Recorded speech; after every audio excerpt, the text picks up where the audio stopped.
সমস্ত জায়গায় প্রেজেন্ট এইভাবে করা হচ্ছে, বাবরি মসজিদের জায়গায় রাম মন্দির প্রতিষ্ঠা, কিন্তু এটা কেউ বলছেই না যে একটা মসজিদ নির্মাণ করা হচ্ছে যেখানেও আই থিঙ্ক কত একর, 5 একর জমির উপর মসজিদ নির্মাণ করা হচ্ছে, পৃথিবীর সব থেকে বড় কোরআন সেখানে রাখা হবে। তো এগুলো নিয়ে কোনো কথা উঠছে না।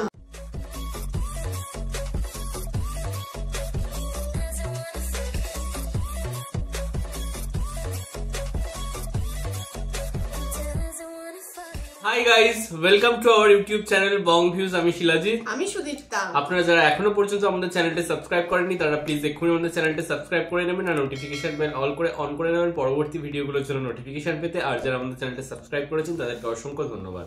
আর পছন্দ হলে অবশ্যই ভিডিওগুলোকে লাইকও করবেন। আজকে আমরা নিয়ে চলে এসেছি আবারও রাম মন্দির বা বাবরি মসজিদ রিলেটেড একটি ভিডিও নিয়ে। তো আজকে আমরা একটা ওয়াজ বা ওই মেহফিল টাইপের যেগুলো বসে সেখানে আর কি বিভিন্ন আর কি মৌলারা বা বিভিন্ন আর কি স্কলাররা বা যারা ইসলামিক বক্তা তারা এসে বক্তব্য পেশ করে, তো সেই রিলেটেড একটা ভিডিও। তো আমরা দেখে নেব যে সে বা তিনি কি বলছেন এই ব্যাপারে। তো ভিডিওটার টাইটেল হচ্ছে বাবরি মসজিদ ভেঙে রাম মন্দির উদ্বোধন হয়ে গেল, চরম ধোলাই ইয়াসিন আলী। তো এটা মানে ভীষণ কড়া ভাবে লাগলো টাইটেলটা, তো সেই জন্যই আরো ইন্টারেস্টের সাথে নিয়ে আসা। চ্যানেল হচ্ছে এই মেয়ে সত্য কথা। তো চলুন দেখে নি ভিডিওটা এবং দেখি কি বলেছে এখানে। আর ভিডিওটা যদি কপিরাইট ক্লেমের জন্য ব্লক হয়ে যায় তাহলে সম্পূর্ণ ভিডিওটা আপনারা আমাদের ফেসবুক বা ইনস্টাগ্রাম পেজে পেয়ে যাবেন। আর ফেসবুক বা ইনস্টাগ্রাম পেজের লিংক আপনারা আমাদের ডেসক্রিপশন বক্স ও ফার্স্ট পিন কমেন্ট থেকে পেয়ে যাবেন। তাহলে চলুন সবাই মিলে ভিডিও দেখা শুরু করি। একটা নয়, আমি ইয়াসিন বলে যাচ্ছি, যদি ওই অযোধ্যার জায়গায় মসজিদের জায়গায় 1000 নয় 1 লাখ মন্দির তৈরি করলেও আমরা বলবো এটা আমাদের মসজিদ। যতগুলো মিডিয়াওয়ালা বলছো ভারতবর্ষ খুশি আছে, ভারতবর্ষের সনাতন ভাইরা খুশি হতে পারে মুসলমানদের বুকের উপরে পাথর চেপে গেছে। বাবরি মসজিদের উপরে যে লোকটা প্রথম হাম্বার মেরেছে, প্রথম সাবলটা যে মেরেছিল তার নাম হচ্ছে বলবীর সিং। আল্লাহ কিন্তু তাকে ঈমান দান করেছেন, জোরে বলুন সুবহানাল্লাহ। এর পেছনে একটা ব্যাকগ্রাউন্ড আছে। কি আছে? বড় ব্যাকগ্রাউন্ড আছে। আমি আলেমটার নাম নেব না যেহেতু ইউটিউবে রেকর্ডিং হচ্ছে। উত্তরপ্রদেশী একজন আলেম, আল্লাহ তিনার মেহনতকে কবুল করুক, বলুন আমিন। তিনি জেলও গেছেন। এখন আমি যদি প্রকাশ করি আপনাদের কাছে, আমার কাছে কতগুলো অমুসলিম ভাই ইসলাম কবুল করেছে, তো আমার নামে কেস ঠুকবে কি, তাই না? আমাদের দেশে নাম দিয়েছে কিছু ভাই, এটা লাভ জিহাদ, এই আপনার ধর্ম পরিবর্তন। তো দেখুন, আমি বলবো না যে আমি কতজন আমার কাছে ইসলাম কবুল করেছে, ওটা আল্লাহ জানে আর আমি জানি। দু বন্ধু মিলে কি করেছে? বাবরি মসজিদ ভেঙেছে। বলবীর সিং এর কালকে হিস্ট্রিটা আমি বার করেছিলাম মোবাইলে। তো তার বাবা তাকে নিষেধ করেছিল, দেখ আল্লাহর ঘর, আমি অনেক হিস্ট্রি পড়েছি। বলবীর সিং এর বাবা, মসজিদ ভাঙতে যাবি না বাপ, তো এদের দলে যাস না। ছেলে কিন্তু আরএসএস এর দলে নাম লেখায়। তার বাবা বুঝায় বলবীর সিং এর বাবা যে এরা খুব উগ্রপন্থী, এই দলে যাবি না, তোর পরে ক্ষতি হবে। কিন্তু বেটা তখন ডুবে গেছে কিসে? তাদের বিদ্বেষমূলক বয়ানে, বক্তব্যই ডুবে গেছে। প্রথম হামবার চালিয়েছে, ভেঙেছে। তার একজন বন্ধুর নামটা আমি যদিও ভুলে যাচ্ছি, কালকে শুনলাম, পাশাপাশি বাড়ি, সে দুটো ইট এনেছিল। কি? বাবরি মসজিদের ইট, ভাঙা ইট, ভাঙার পরে যে ইট বেরোয় সেই ইট এনেছিল। তো এই বলবীর সিং জিজ্ঞেস করছে কিসের জন্য এনেছিস? বলে ইটগুলোতে প্রত্যেক দিন সকাল সন্ধ্যা একবার করে পেশাব করব। জোরে বলুন নাউজুবিল্লাহ। দেখুন, আল্লাহর কুদরত ছাড়া কিছুই হতে পারে না। এই ছেলেটা পেশাবও করতে লাগলো। তো বলবীর সিং এর বাবা বাবরি মসজিদ ভাঙার পরে বললে, বাপ তোকে আমি আর বাড়িতে ঢুকতে দেবো না। তার বাবা কিন্তু ঢুকতে দেয়নি, থেকে বাড়িতে চলে যায়, তো অন্য কোথাও থাক। এই ছেলেটা বলবীর সিং বাইরে কোনো কানপুর ফানপুর কোনো এলাকায় দিল্লিতে ছিল। তো এর কাছে খবর গেল যে তোর বাবা মারা গেছে। এর বাবা বলেছিল আমার আন্তিক সংস্কার করার জন্য আমার ছেলে যেন আমাকে আগুন না দেয় এবং আমার অন্তিম সংস্কার আমার সন্তানের হাত দ্বারা আমাদের ধর্ম মোতাবিক যেন না হয়, আমাকে নিয়ে গিয়ে পুড়িয়ে দেবে। বাবা মারা গেল, বৃদ্ধা মা আছে। বলবীর সিং বাড়িতে ফিরল। বাড়িতে ফেরার পর বললে, বাবা তোর বাবাকে মেরে দিলি এইভাবে, তোর বাবার কথা শুনলি না, মসজিদ ভাঙলি, তোর বাবা তোকে বার করে দিল, তুই একমাত্র সন্তান, তো তোরা আমাকে তুই এমন ভাবে আঘাত দিলি, আমি তো জীবিত অবস্থায় তোর বাপকে তুই কেড়ে নিলি, তোর বাবা চলে গেল, আমিও মরে গেছি তোর জন্যে। তো সে অনেক কষ্ট পেল বলবীর সিং। তারপরে তার বন্ধুর বাড়িতে গেল, সে কি করছে দেখি। তো তার বাড়িতে যখন গেছে সে অবাক হয়ে গেছে। কি? তখন সেই লোকটা ইসলাম কবুল করে ফেলেছে। জোরে বলুন সুবহানাল্লাহ। তাকে দেখো অবাক, বলে তুমি কি সেই ব্যক্তি যে ইটের উপরে পেশাব করেছিলে? বলে আল্লাহর কসম করে বলছি, আমি যে কত বড় অন্যায় করেছি। আজকে আমি 4 মাস সফরে ছিলাম। কিসের সফরে? জামাতের সফরে ছিলাম। সফর করে ফিরলাম 1 সপ্তাহ হলো। আমি বুঝতে পেরেছি অনুতপ্ত, এমনকি আমার হাত দ্বারা আমার মাও কলমা পড়ে নিয়েছে। জোরে বলুন সুবহানাল্লাহ। তুমি কি করে ইসলাম কবুল করলে?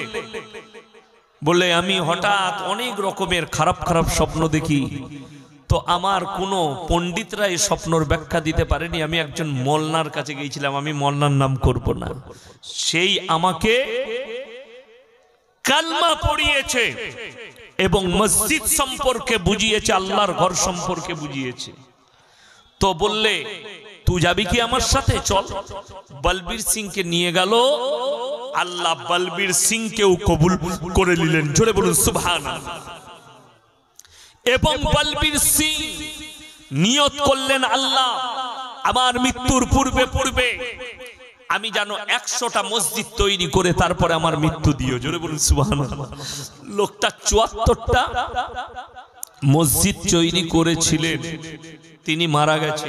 এই গোধনপাড়া মাদ্রাসায় এসেছিলেন। সেই বছর আমার আব্বাজিরও দাওয়াত ছিলেন, তাই না? মাশাআল্লাহ। দেখুন, ইনারা দেখেছেন। যদিও আমি লখনৌতে জলসা করতে গিয়ে তার সঙ্গে মুলাকাত হয়েছে আমি আমার রাজ্যের বাইরেও আমি জলসা করতে যাই। দিল্লি, বোম্বাই যে বাঙালিরা থাকে আমাদের বর্ধমানে, সব সোনা পার্টি, এম্বুটারি পার্টি, তারা আমাকে দাওয়াত দেয়। তো সেখানে আমি গিয়ে দেখলাম, তার সঙ্গে মুলাকাতও হয়েছে লখনৌ। আর লখনৌ আলিয়া ইরফানে আমি কিরাত পড়েছি দীর্ঘ 2 বছর। সব থেকে বড় ভারতের কিরাতের মাদ্রাসা, সেখানে আমি কিরাত পড়েছি 2 বছর।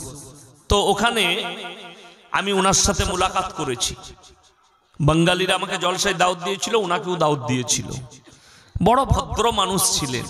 দেখুন, প্রথম যে হামবার চালিয়েছে সেই লোকটা কিন্তু ইসলাম কবুল করেছে। এর থেকে বড় জিনিস আর কিছু হতে আমাদের কাছে পারে না। জোরে বলুন সুবহানাল্লাহ।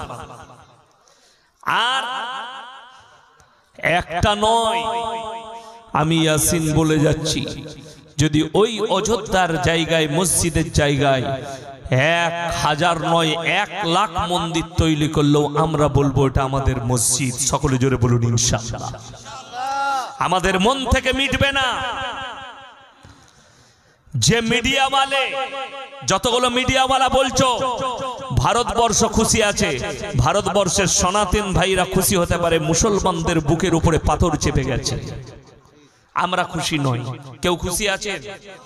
জোরে বলুন না। আমরা কেউ খুশি নই। কেন? বাবরি মসজিদ এমন একটা আঘাত। সুপ্রিম কোর্ট, দিল্লির ভারতের সুপ্রিম কোর্ট বলেছে, আমরা রায় দিচ্ছি এখানে কোনো মন্দির ছিল না, মসজিদ ভেঙে মন্দির ভেঙে মসজিদ হয়েছে, এরকম তথ্য আমাদের কাছে কিছুই নেই। তারপরেও বাবরি মসজিদকে শহীদ করা হয়েছে কিসে? নিজের বলবুতের উপরে, শক্তির দ্বারা, শক্তি প্রদর্শন দেখিয়ে। আল্লাহর কসম করে বলে যাচ্ছি, যারা আমার বয়ান শুনবেন কালকে ইউটিউবে, ফেসবুকে, আর যারা শুনছেন, আমার আল্লাহ ছাড় দেয়, ছেড়ে দেয় না। ছেড়ে আমার আল্লাহ দিবেন না। ফিরাউন বলেছিল আল্লাহ রাব্বুকুমুল আলা, আমার থেকে বড় মাবুদ কেউ নেই, তোরা আমার কাছে চাইবি। আল্লাহ ফিরাউনের নিচুড়ে রস বার করে দিয়েছে। জোরে একবার বলুন সুবহানাল্লাহ। নমরুদ চেয়েছিল ইব্রাহিম নবীকে জ্বালিয়ে দেবো আগুনের মধ্যে নিক্ষেপ করে। আল্লাহ আগুনকে হুকুম জারি করলে কুল্লা ইয়া নারু কুনি বারদান ওয়া সালামান আলা ইব্রাহিম, আমার ইব্রাহিমের একটা পশমকে তুমি জ্বালাতে পারবে না। আল্লাহর কসম, ইব্রাহিম নবীর একটা পশমকে আগুন জ্বালাতে পারেনি। জোরে বলুন না সুবহানাল্লাহ। আর তোমরা কি করবে? যারা ভয় খাচ্ছেন এই মাদ্রাসাগুলো মিটে যাবে, কোরআন মিটে যাবে, ইসলাম মিটে যাবে। তাদের ঈমান কমজোর, তাদের মধ্যে ইলমিয়াত নাই, তাদের মধ্যে ধর্মের কোনো, ইসলামের কোনো জ্ঞানই নেই, তাদের মধ্যে দ্বীনি শিক্ষা নেই। যার কারণে এই বিশ্বাস তাদের ইসলাম মিটে যাবে। আমার আল্লাহ কোরআনে যেগুলো বলেছেন সত্য না মিথ্যা বাবা? আরো জোরে বলুন। সত্য যদি হয়, আমার আল্লাহর ওয়াদা আছে ফালান তাজিদা লিসুন্নাতিল্লাহি তাবদীলা, কিয়ামত পর্যন্ত আমার কোরআনের বিধানের একটা জের জবরকে পরিবর্তন করার ক্ষমতা পৃথিবীর কোনো শক্তির নাই। জোরে বলুন সুবহানাল্লাহ। এই ভিডিওটা তো আমরা দেখলাম, কিন্তু হচ্ছে এর সাথে আমরা একটা ছোট্ট শর্টস দেখে নেব, যেখানে হচ্ছে আমাদের মানে এটা একজন ভারতীয়ই ছিলেন যার কি আমরা বক্তব্য শুনলাম। তো আরেকজন ভারতীয় মুসলিমের থেকেও আমরা কিছু কথা শুনে নেব। তো চলুন আগে দেখে নিই, দেন আমরা এগুলো নিয়ে আলোচনা করছি। बदलते भारत की तस्वीर है। आज का भारत नवीन भारत, आज का भारत उत्तम भारत।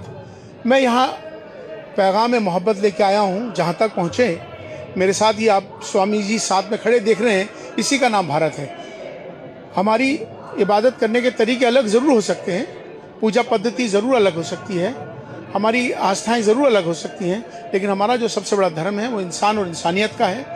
आज का जो संदेश है वो नफ़रतों को ख़त्म करने के लिए है कि बहुत रंजिशें हो गई, बहुत दुश्मनी हुई, बहुत लोग मारे गए, बहुत राजनीति हुई। अब हम सबको मिलकर एक होकर भारत को मजबूत करना है, भारतीयता को मजबूत करना है। राष्ट्र सर्वोपरि है, इसी पैगाम को आगे लेके जाना है। अखंड भारत हमारा बने, उसकी दिशा में आगे बढ़े।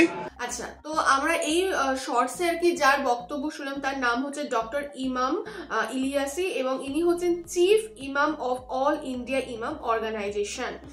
তো যাই হোক, তারও আর কি আমন্ত্রণ ছিল রাম মন্দির প্রতিষ্ঠা দিবসে, এবং তার বক্তব্য আমরা শুনতে পেলাম। তো এর আগে আমরা যে বক্তব্যটা শুনলাম, যেখানে বলা হচ্ছিল যে শুধুমাত্র ভারতের সনাতন ধর্মাবলম্বী মানুষেরাই হচ্ছে খুশি রাম মন্দির প্রতিষ্ঠাতে, কোনো মুসলিম খুশি না, মুসলিমের বুকের উপর পাথর চেপে আছে। কিন্তু ইনিও একজন মুসলিম, তিনি কিন্তু সমস্ত রাগ, ঈর্ষা, হিংসা, বিদ্বেষ সবকিছু ভুলে মিলনের যে বাণী তাতে হচ্ছে সঙ্গ দিয়েছেন, এবং তিনি মিলনের কথাই কিন্তু বললেন, এবং নিজেদের মধ্যে ভেদাভেদ ভুলে সবাইকে একসাথে থাকা ইউনিটের কথা তিনি এখানে তুলে ধরলেন। তো সব মুসলিমই কিন্তু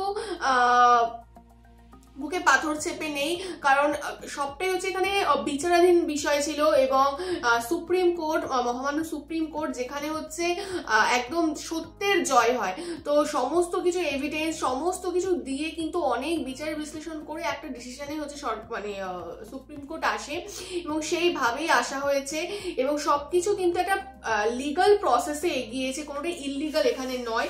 তো এখানে আর কি বুকে পাথর চাপার মতো আমার তো মনে হয় না কিছু রয়েছে বলে, কারণ সবটাই হচ্ছে লিগাল ওয়েতে হয়েছে, এবং আলটিমেটলি আমাদের যেটা ভবিতব্য বা যেটা হওয়া উচিত সেটা মানতে হয়। হয়তো আমাদের অনেক কিছু লস হয়, কিন্তু আলটিমেটলি যেটা হওয়ার বা যেটা অ্যাকচুয়ালি আইন বা কানুন অনুযায়ী ঠিক, সেটা আমাদের মেনে নিতে হয়।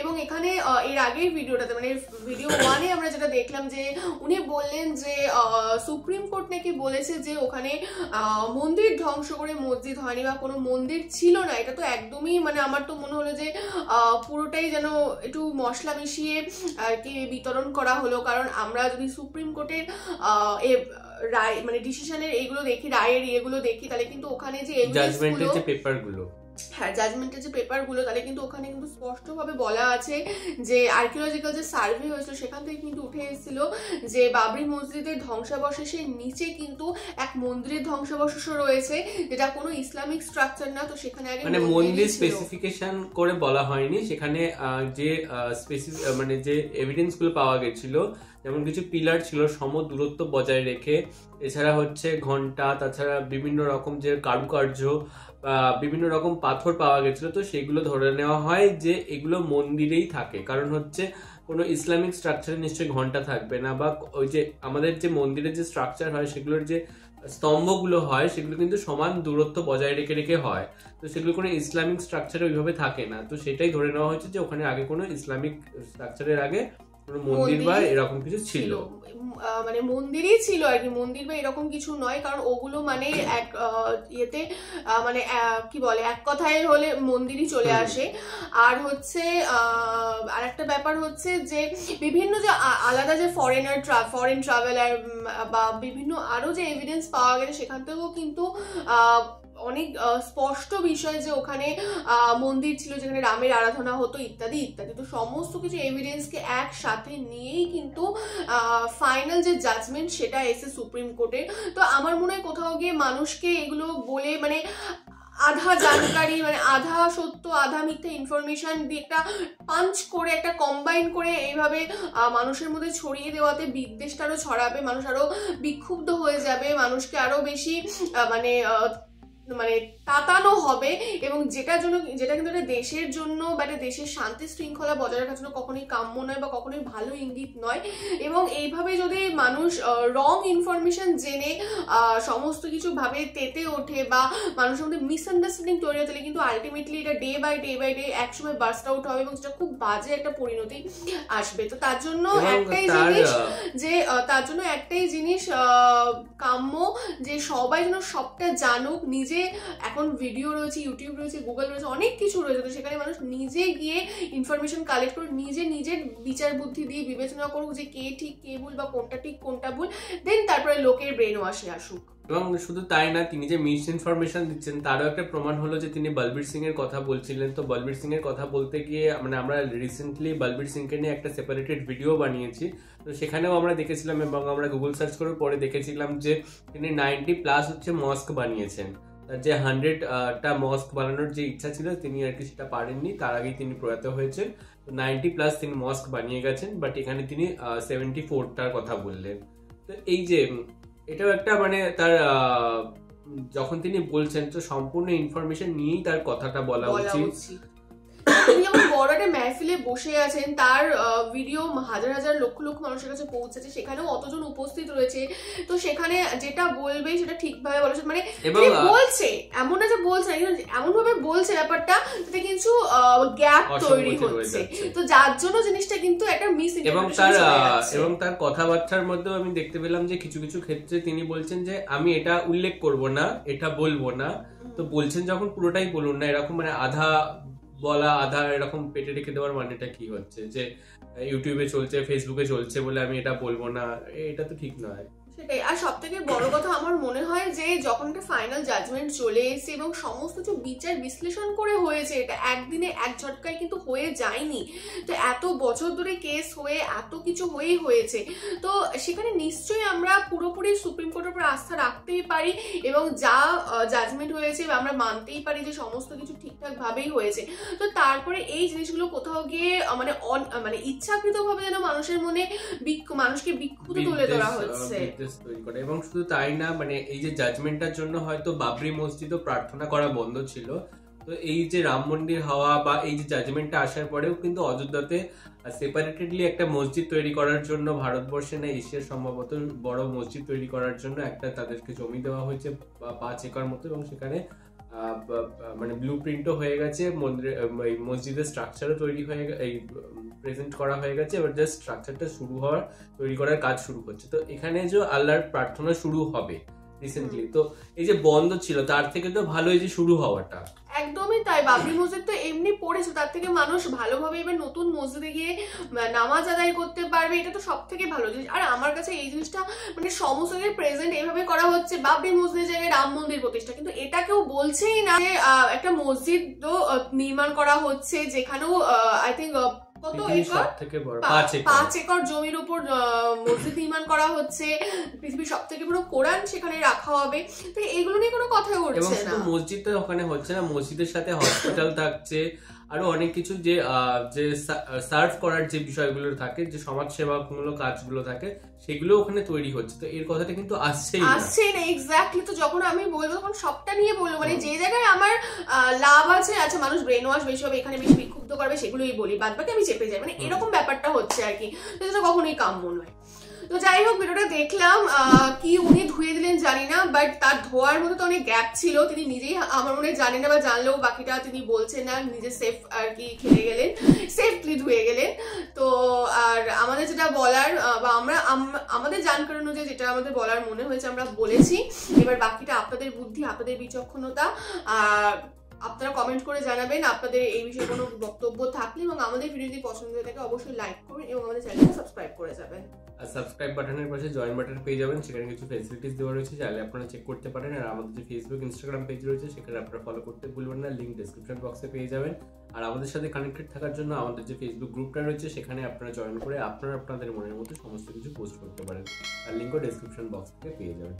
আর আমাদের যদি আপনারা পার্সোনালি পছন্দ করে থাকেন আমাকে শিলাজিৎ ওকে সুদীপ্তা হিসাবে, তাহলে আমাদের পার্সোনাল ফেসবুক ইনস্টাগ্রাম সাইটে ফলো করতে পারেন, তার লিঙ্কও ডেসক্রিপশন বক্স চেক করলে পেয়ে যাবেন। দেখা হচ্ছে পরবর্তী ভিডিওতে, আজ এ পর্যন্তই, টাটা, নমস্কার।